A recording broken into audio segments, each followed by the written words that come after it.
I need another lighting video. Don't get too hyped.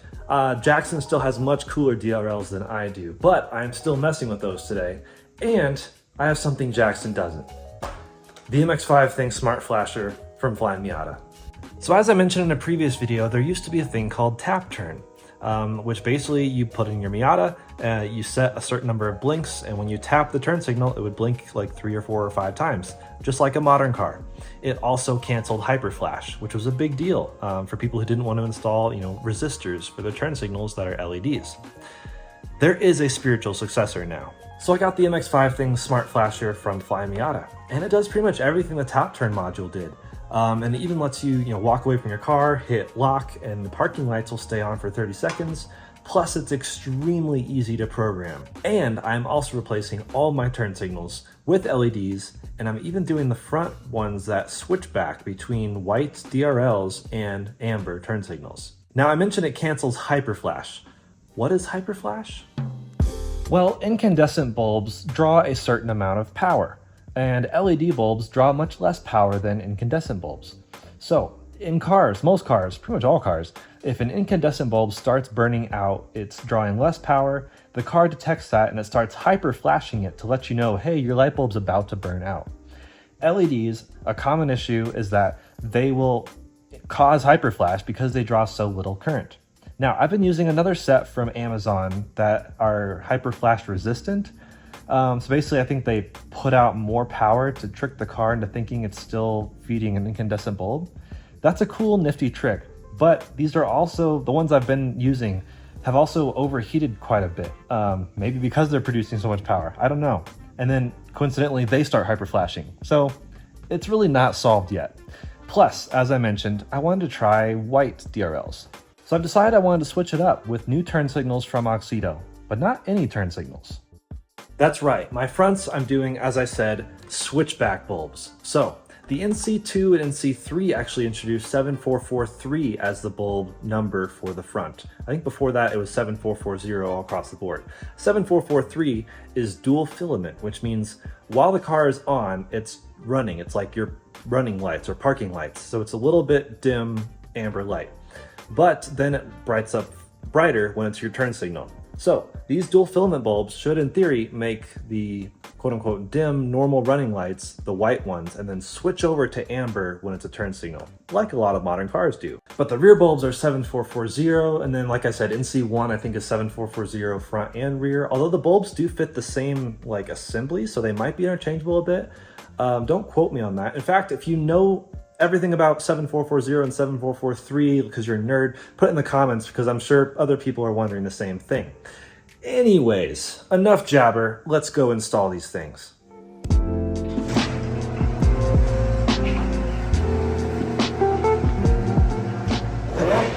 Woo! Howdy boys. We're at Cameron's house now. It's been a while since Ghost has been at Cameron's house. But I thought I'd come over here for old time's sake, get the install done under a Mazda flag. And this should be pretty simple. Basically, we're going to throw these switchbacks, the 7443s in the front. You can get to the passenger side one just from the engine bay. This side, you do have to go at it from the rear. And then these will go in the trunk, which you've seen before. And then this is the main adventure. Use the timeline chapters to scrub to this part if you want to see how this is installed, because this will come last. Now I can properly work a cold beverage in my hand. So you guys have already seen me take out the trunk panels before. So I'm just gonna do that with a time lapse really quick. And then also getting into the kind of the inner wheel well on the driver's side. I've shown that before as well. So the bulbs is gonna be a pretty straightforward. But side note, let me express a little bit of jealousy of Cameron's garage. First of all, this Adams polishes wall is fantastic. I mean, it's very minimal, simple, but like, that's awesome. And this flooring is what I need in my garage.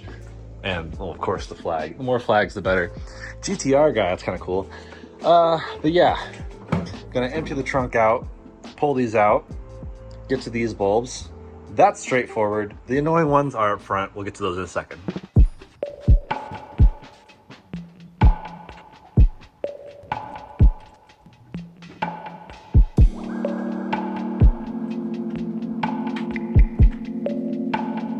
All right, as a quick refresher, back in here, the kind of middle bowl, there's actually 4 total. I just pulled it out from right here. So that pulls out on that side, same on this side. This one was right here. I could have planned this better. But anyways, I'm gonna replace those with these new ones from my friends at AUXITO, and these will be great. I don't think these have hyperflash protection in them. That's a different one AUXITO sells, but I'm still going to put them in because the SmartFlasher will solve my hyperflash. This one's a bit thinner and slimmer. Should be nice.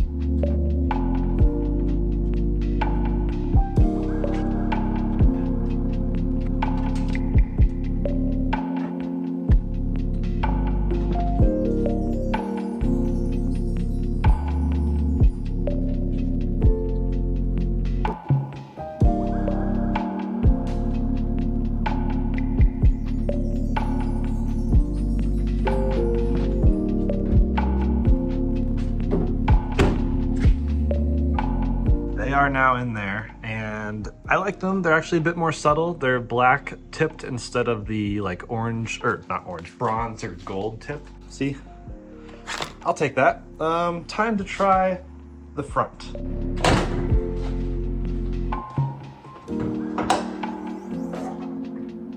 It's still a bit warm because I drove over here, but the passenger one, as I mentioned, is accessible through just the engine bay.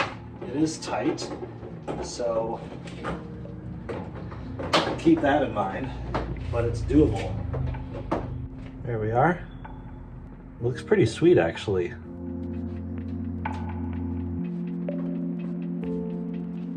Wow. So instead of amber like before, it's actually white, which I think looks pretty sweet, honestly. Here is a quick side-by-side. You have this side, which is white here, white with the HID, yellow down here, and subtle orange on the smoked out side reflector things. This one's the ugly one that was very poorly done by myself. But over here is what it used to look like. So this used to be amber. I kind of like both. I don't really know which I prefer. Do you have a preference? I'm just stoked on this. So if I turn the turn signal, as suspected, we have hyperflash on both the front and rear, which is exactly what, yeah, makes sense. So the SmartFlasher is not in there yet, so that will explain it, but it's actually a slightly different hue of orange. This one's like very orange. This one is a bit more like expected orange. I don't know if that makes any sense, but they're different shades, which is interesting. Now I'm going to rotate the tires right hand down, so steering towards the passenger side so I can get at this fender liner. And maybe I'll jack up the car.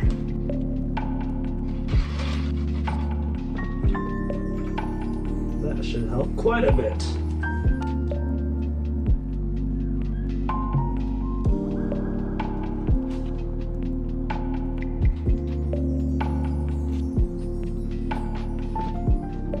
I remember now why this side was so rough.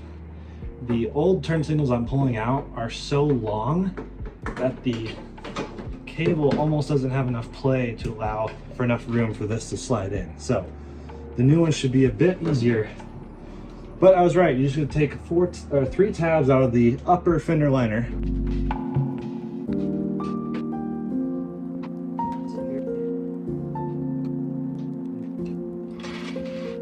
Hello, welcome to the underside of the driver's footwell.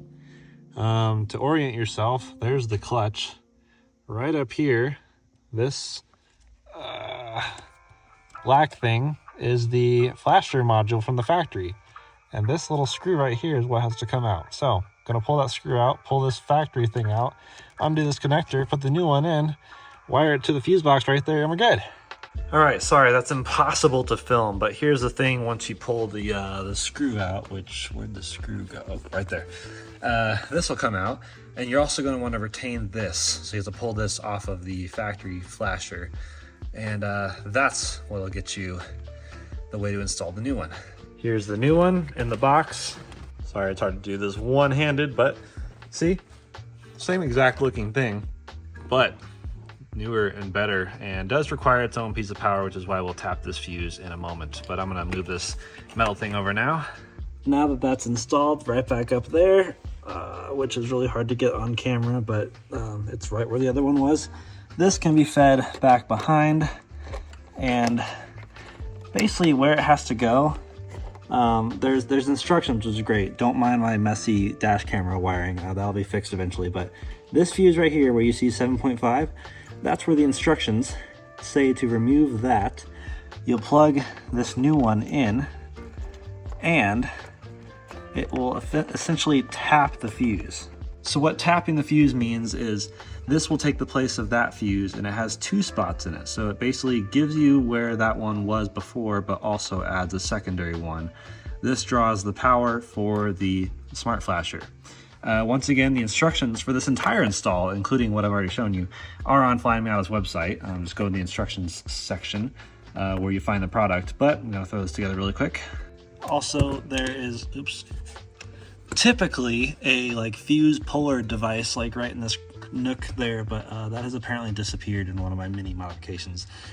But I was able to use these just fine to pull the fuse out. So there it is, tapped right there.